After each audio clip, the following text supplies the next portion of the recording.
كل محبوب أحببته ستخسره إلا الله إذا أحببته ستربحه. بيربح الله، وإذا ربحت الله ربحت الكون كله، ربحت العطاء كله. عود اذكروا الله وانتم بتحبوا الله، اثبت حبك لله بمجالستك. فإذا ثبت في حبك عود تذكر نص ساعة وثلاث أرباع الساعة متلذذ مع الله، وهذه اللذة تزداد فتزداد فتزداد حتى يأتيك يوم لا ترى في الوجود لذة إلا مع الله.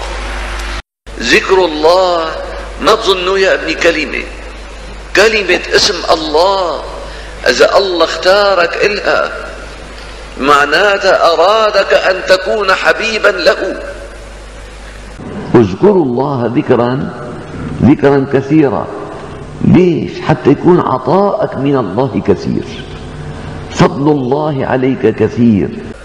فكثرة الذكر تدل على الحب، فإذا أحببت الله دل على أن الله أحبك، ومن أحبه الله نادى جبريل إني أحب فلانا فأحبه. يا ابني اللي بيطلب الله الدنيا بتزل له، واللي بيطلب الدنيا بيخسر الله وبيخسر الدنيا.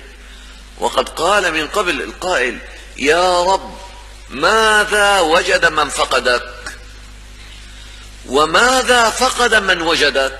كل شيء له حد إلا ذكر الله ما له حد، لأن المذكور لا حد له جل جلاله. فأنت تذكر من لا حدود له ويعطيك عطاء بلا حدود. الذاكر هو الذي ينقطع عن كل الوجود إلا الله، فلا يبقى في وجوده إلا الله الموجود. هذا الذاكر حقيقة. أول ما يبدأ الإحسان يا ابني بكثرة ذكر الله، أن تذكر الله الذكر الكثير لا الذكر القليل. ذكر الله يعطيك ثمرة في القلب، تشعر أن الله معك. فالله أمرنا أن نذكر ذكرا كثيرا حتى يصدق حبك في الله الحب الكثير. والنبي أخبرنا بذلك فقال علامة حب الله كثرة ذكر الله، وعلامة بغض الله ترك ذكر الله.